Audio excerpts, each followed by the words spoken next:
Kulihat senja dalam saku bajuku, masih utuh. Angin berdesir, langit semberwat ungu, debur ombak menghempas ke pantai. Hanya padamulah senja ini kuserahkan, Alina. Tapi Alina, polisi ternyata tidak sekonyol yang kusangka. Di segenap sudut kotak, mereka telah siap siaga. Bahkan aku tak bisa membeli makanan untuk mengisi perutku. Bahkan di langit tanpa senja, helikopter mereka menyorotkan lampu di setiap celah gedung bertingkat. Aku tersudut dan akhirnya nyaris tertangkap. Kalau saja tidak ada gorong-gorong yang terbuka. Mobilku sudah aku tinggal ketika memasuki daerah kumuh itu. Aku berlari di antara gudang, rumah tua, tiang, serta temali. Terjatuh di antara sampah, merayapin tangga-tangga reot, sampai seorang gelandangan menuntunku ke suatu tempat yang tak akan pernah kulupakan dalam hidupku. Masuklah, katanya tenang. Di situ kamu aman. Ia menunjuk gorong-gorong yang terbuka itu. Ada tikus keluar dari sana. Baunya bacin dan pesing. Kutengok ke bawah. Kulihat kelelawar bergantungan. Aku ragu-ragu. Namun deru helikopter dengan lampu sorotnya yang mencari-cari itu melenyapkan keraguanku. Masuklah. Kamu tidak punya pilihan lain. Dan gelandangan itu mendorongku. Aku terjerembab jatuh.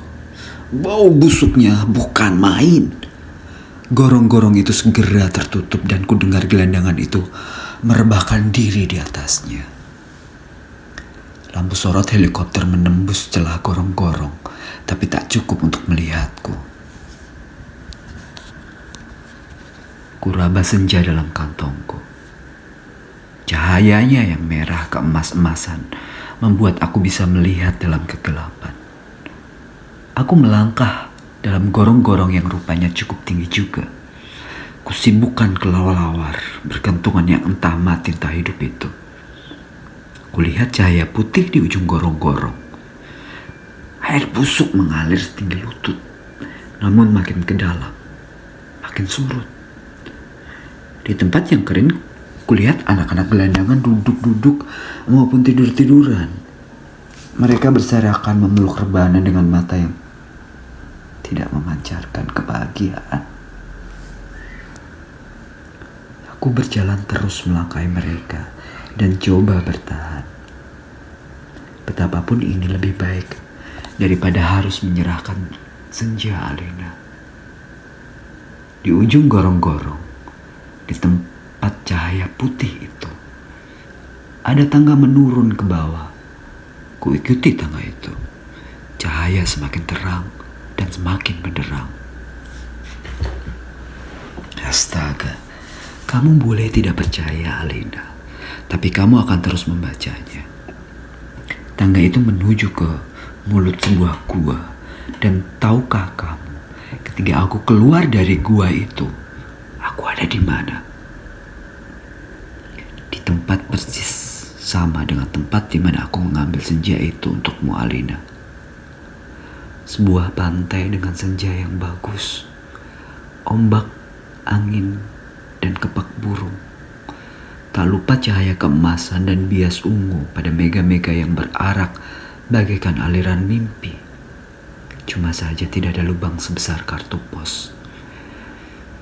Jadi meskipun persis sama, tapi bukan tempat yang sama. Aku berjalan ke tepi pantai, tenggelam dalam guyuran alam yang perawan. Nyiur tentu saja, matahari, dan dasar lautan yang bening dengan lidah ombak yang berdesis-desis. Tak ada cottage, tak ada barbecue, tak ada marina. Semua itu memang tidak perlu. Senja yang bergetar melawan takdir membiaskan cahaya keemasan ke tepi semesta. Aku sering malu sendiri melihat semua itu. Alina, apakah semua itu mungkin diterjemahkan dalam bahasa? Sambil duduk di tepi pantai, aku berpikir-pikir, untuk apakah semua ini kalau tak ada yang menyaksikannya? Setelah berjalan ke sana kemari, aku tahu kalau dunia dalam gorong-gorong ini kosong melompong. Tak ada manusia, tak ada tikus, apalagi dinosaurus. Hanya burung yang terkepak, tapi ia sepertinya bukan burung yang bertelur dan membuat sarang. Ia hanya burung yang dihadirkan sebagai ilustrasi senja. Ia hanya burung berkepak dan berkepak terus di sana. Aku tak habis pikir, Alina. Alam seperti ini dibuat untuk apa? Untuk apa senja yang bisa membuat seseorang ingin jatuh cinta jika tak ada seekor dinosaurus pun menikmatinya? Sementara di atas sana, orang-orang ribut kehilangan senja. Jadi begitulah, Alina. Ku ambil saja senja itu.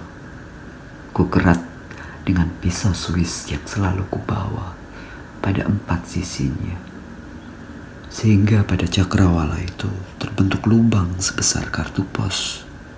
Dan 2 senja di saku kiri dan kanan aku melangkah pulang.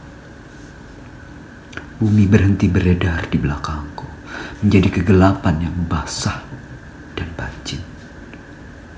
Aku mendaki tangga kembali menuju gorong-gorong bumiku yang terkasih. Sampai di atas, setelah melewati kelelawar bergantungan, anak-anak gelandangan berkaparan, dan air setinggi lutut, kulihat polisi-polisi helikopter sudah pergi. Gelandangan yang menolongku sedang tiduran di bawah tiang listrik sambil meniup saksofon. Aku berjalan mencari mobilku. Masih terparkir dengan baik di bawah di dekat supermarket. Nampaknya bahkan baru saja dicuci. Sambil mengunyah pizza, segera aku kebut mobilku menuju pantai. Dengan 2 senja di saku kiri dan kanan, lengkap dengan matahari, laut, pantai, dan cahaya keemasannya masing-masing. Mobilku bagai memancarkan cahaya ilahi. Sepanjang jalan layang, sepanjang jalan tol, ku tancap gas dengan kecepatan penuh. Alina kekasihku, pacarku, wanitaku, kamu pasti sudah tahu apa yang terjadi kemudian. Kupasang senja yang dari gorong-gorong pada lubang sebesar kartu pos itu. Dan ternyata pas. Lalu kukirimkan senja yang asli ini untukmu lewat pos. Aku ingin mendapatkan apa yang kulihat pertama kali. Senja dalam arti yang sebenarnya.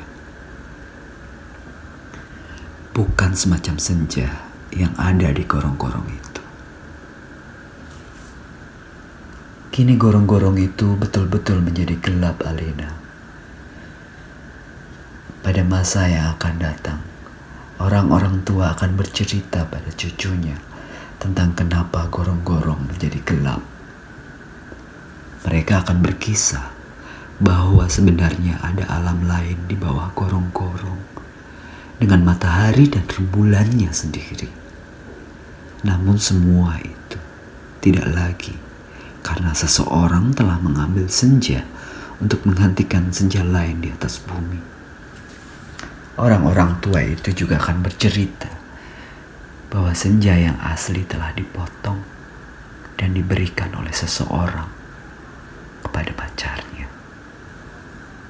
Alina yang manis, paling manis, dan akan selalu manis.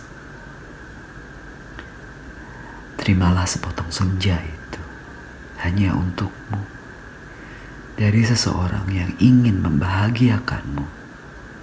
Awas hati-hati dengan lautan dan matahari itu.